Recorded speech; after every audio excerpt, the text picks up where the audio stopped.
Diversity of Life, Investigation 3.4a, Human Cheek Cells.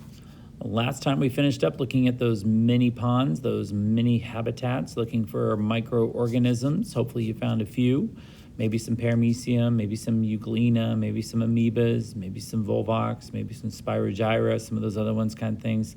You never know what you might find in there. Again, all of that stuff is in there from the sticks and the leaves and the dirt and all of that. And then we add water to it and create an environment where they can grow. So we see those things.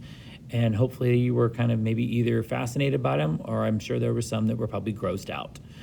So when you go swim in the Lake Shawnee, think about all those things all over you. Anyway, we're going to focus now and turn our attention to us as humans, as animals, and see if we are actually living things, and if we share some of the same characteristics and similarities that the many habitat microorganisms had, or the paramecium had, or even the Elodea had. So we're going to focus on us in this lesson. But first, let's take a minute and do a little review. What do you remember about cells and about organisms? What we've seen so far is that we should have come up with that cells are the basic unit of life. Everything, no matter how complex or simple it is, if it's living, it is made of cells. Cells are the basic units of life. We also learned about organisms. Organisms are free, living, independent life forms. They can live completely on their own. Sometimes that is done by one cell on its own, like a paramecium. Sometimes it is a multi-celled organism, like an Elodea or some of the other ones. Second thing here to look at, number 2, let's go back and look at number 1. What single-celled organisms did you observe in your many habitats? Well, could have been probably some paramecium, maybe some euglena, some other kinds of ones you might have run across as well. One single cell, like little bugs, water bugs, running across the stage, running across your slide, your field of view, figuring that kind of stuff. Could have been any number of things that we have to identify. And finally, our review of the cells again. Number 3, what multicellular organisms have we observed so far in this course? Well, I think one would be the Elodea, would be the one. We also looked at some brine shrimp. So those are also multicellular organisms. Things like that we are looking at to have more than one cells together. And then there might have been some in that mini habitat that we ran into that were much bigger as well. So that's a little review of cells to get us up to speed before we look at, well, what structures make up us. To make sure that we're up to speed again, at your table, you got to pair up and compare with 2 types of organisms. Let's look again at the protists, the paramecium and the plants. 2 partners, 2 people or 3 people share out. Partner A states how cells of single-celled organisms are different from the cells of multi-cell organisms. See if you remember any of that stuff. And then partner B states how they are similar. So take a few minutes and visit with your partner, stop them what they're doing, turn them to look at you, and focus and tell about what it is that the single-celled organisms that are different, and then partner B tells how they are similar. Now that we've talked about our single-celled and multi-celled organisms, we've talked about our Elodea and our brine shrimp and our paramecium and other protists, and we've seen so many mini habitats. We've identified them as being living. But let's introduce our next challenge is, well, what are you made of? You being a human, you being an animal. What are you made of? Do we have any evidence that you're made of cells? Maybe outside of conversation and talking about this or that or this cell or that cell, how can we prove, how do we come up with evidence that proves that we are actually made up of cells? In today's activity, we're going to show you how to do just that. But first, again, our focus question is a little bit different than some of the other ones. We focused on what microscopic structures make up organisms such as us, humans, just like we asked about what microscopic structures make up the Elodea plant or the paramecium. That's going to be our focus question. What structures make up organisms such as us? One easy way to find out that is to use something simple, just in the inside of your mouth. we're going to make a little investigation of human cheek tissue. You will need to download this human cheek tissue worksheet, and it is the cheeks inside your mouth, not the ones you sit on. Haha. We're going to be looking at how to prepare a wet slide of your cheek tissue and then be able to see what it is that your cheek tissue is made up of. Following next, so get this downloaded, next I will have a short lab technique video of how to go about doing it so that those of us in class will be able to follow these instructions and be able to see stuff. Following that, I'll have another video that kind of goes over the same, a little more in detail for those students that are in cohort C or have missed today. Here's the lab techniques video of making a human cheek tissue slide brought to us by Foss.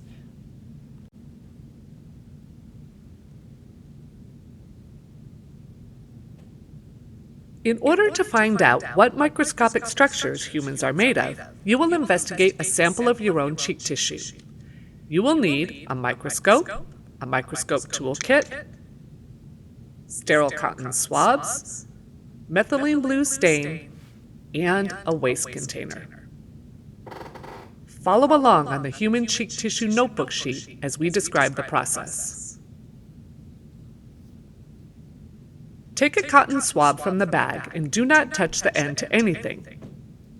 Gently rub the inside of your cheek with the swab. Make 5 or 6 passes, rolling the swab as you rub. Roll the rubbing onto the center of a slide, and then put the swab in the waste container. Add 1 drop of methylene blue stain and let the slide sit for about 1 minute.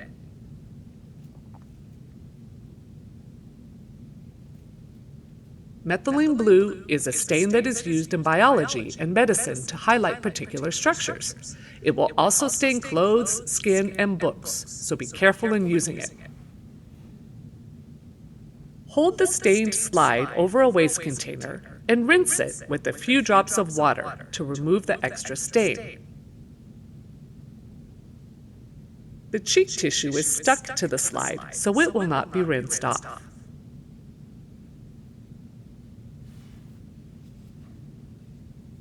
If there is no water left on the slide, add a drop of water. Then, place the cover slip on top and blot any extra water from the edges.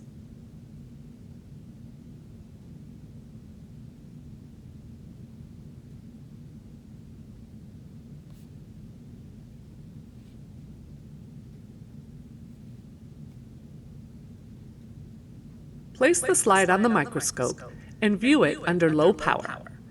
You may need to adjust the diaphragm in order to increase the light contrast.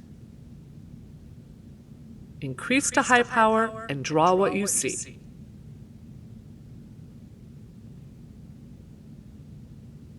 So that's the lab technique that we're going to be using here in class to be able to find and locate some of that cheek tissue and see what it is made of. If you're missed today's lesson, here's a more descriptive illustration in the following video. This is from another teacher at another high school I borrowed from, and he'll go through the steps needed or what you'll be able to see and proper use of the microscope to check out that human cheek tissue.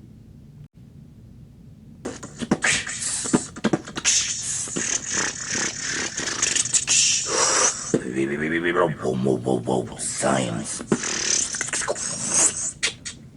Hey everybody, Mr. Elliott here. Today I'm going to show you how to properly obtain your cheek cells, stain them, and then find them under the microscope. Okay, some supplies that you'll need. You will definitely need a clean and dry slide, a clean and dry cover slip, some clean toothpicks, hopefully you only need 1. We will be using a stain called methylene blue to stain our cheek cells. You'll need some water and some paper towel. Okay, the first thing that you'll do is you'll take your clean cover or your clean slide and you'll put just 1 or 2 drops of water right in the center of the slide. Okay. Next, you'll take a toothpick and you will gently rub the toothpick on the inside of your mouth to obtain cheek cells. Okay, so I just did so, and now my cheek cells are on the end of the toothpick. All that's left to do is transfer them into the water that is on my slide.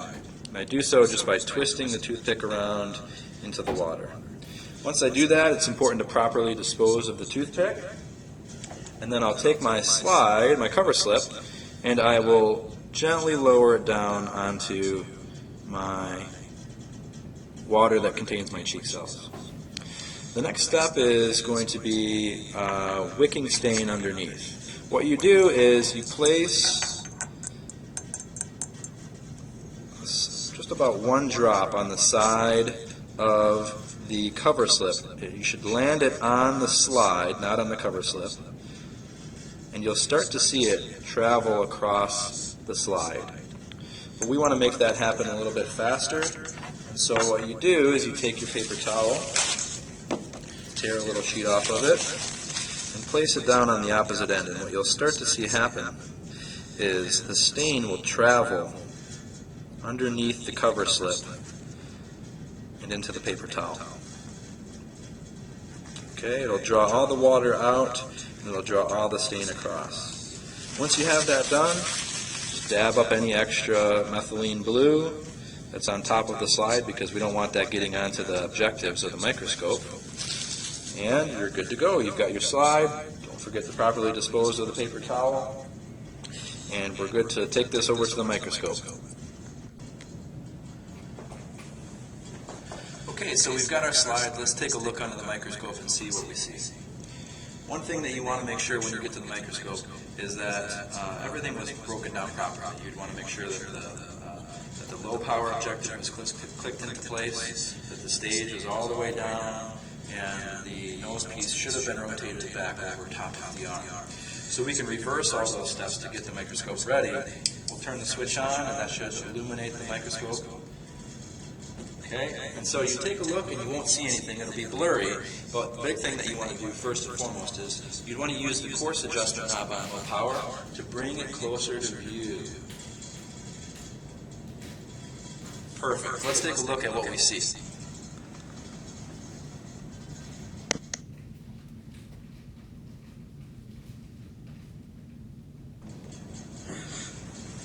Okay, so once you've located your cheek cells on low power, they'll be very small as you just saw, but the big thing is that you want to find at least one cell, maybe a group of cells, and center them using your hands so that they are in the exact perfect center of your field of view.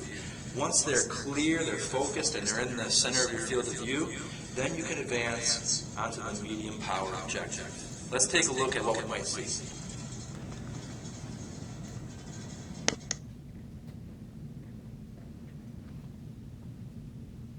Okay, on medium power, you have the ability to use the coarse adjustment knob and the fine adjustment knob, but really, if you focus properly on low power, you should really only need to slightly move the fine adjustment knob just so slightly so that you focus them again, and then again, very crucial here, move a cheek cell or a couple cheek cells right into the center of your field of view, and once that's taken place, then you can click back into high power. Let's take a look at what that might look like.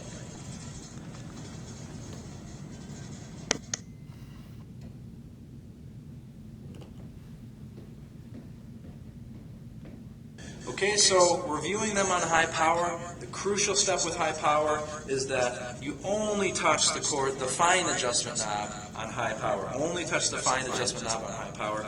You should not be touching the coarse adjustment knob at all whatsoever. So a little tweaking of the fine adjustment knob should be all that you need. You can point to them using the pointer. Okay, and then you'd want to show me or your instructor the cells. Okay, at that point, we need to begin the breakdown procedure. And that goes as follows. You need to make sure before you remove the slide from the stage that you click the low power objective into place, that you lower the stage, and you can even go to the length of rotating the nose piece, turning the power off before you remove your slide in order to properly clean it and put everything back where it goes. Okay, so I hope that helped, and best of luck on the lab practical. So as you saw from that video, the human cheek tissue actually is made up of what looks like small cells. They have a border, they have stuff on the inside, and this from the FOSS-Web database on human cheek cells. You can see the unstained versions are a little bit different than the stained versions. The stained versions with the methylene blue really emphasize the individual cell itself, looking at the cell membrane, the edges, and then seeing some of the structures on the inside, specifically that big blue dot. We'll talk about what that as well is for those human cell structures. So after we've seen that, we can discuss some of the results about this. What does this investigation suggest about the construction of your body? If your cheeks and cheek tissue is made out of all these individual cells, then actually, yeah, humans have cells too. Do you think all the cells in the human body are the same? Well, let's see here. We've probably heard of brain cells and muscle cells and blood cells. You probably didn't ever think that your cheek was made up of cells, but skin cells and all sorts of other cells that are part of it. No, they're not all the same. We have different material, different tissue, different organs, different jobs, different responsibilities. So therefore, no, probably not. They are not all the same. But they may have many of the same characteristics in them. They just do different jobs. Like I said before with 3, I kind of jumped ahead of myself. Other than cheek cells, what other ones have you heard of? Oh, brain cells and nerve cells and maybe blood cells and maybe skin cells, all sorts of other ones that might make up your body and do different things. Again, what's in them is going to be almost identical, but what their job is something completely different. We'll look at those a little more in detail. So how many cells do we have? Results may vary. It kind of depends on the person that you are, how big you are, all that kinds of stuff. And I've seen lots and lots of different sample size. FOSS in its said that you're made out of 37 trillion cells. I'm putting one here on this slide, that you're made out of 100 trillion cells.